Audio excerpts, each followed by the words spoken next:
Welcome to Not Milk Never Milk. Subscribe if you're lactose intolerant. You start by preparing both camera and computer.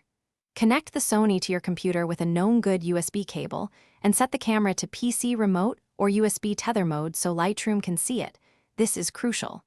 Make sure Lightroom Classic is open and the correct plugin or imaging edge support is installed. Once done, verify camera appears in the operating system. If prompted, allow device permissions. Otherwise, Lightroom won't access files. This first step gets the connection ready for capture. You now configure Lightroom's tethering session. Open File, choose Tethered Capture, then start Tethered Capture. Name the session and pick the target folder so images save where you expect. Set a naming template and metadata preset to speed workflow.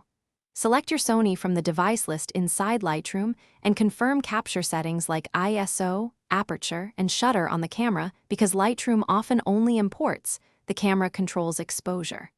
Once configured, press the shutter to transfer a test image, and you finish by optimizing the shoot and knowing one key fix. Use Live View when available to preview composition in Lightroom, and lock exposure or mirror settings to avoid dropped frames. If images don't appear after shooting, first check the camera's USB mode and permissions, then restart Lightroom and replug the cable.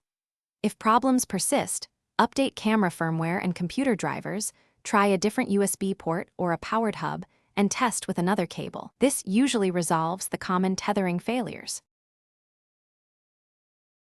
Thanks for watching. If this was helpful, leave a like and consider subscribing. See you next time.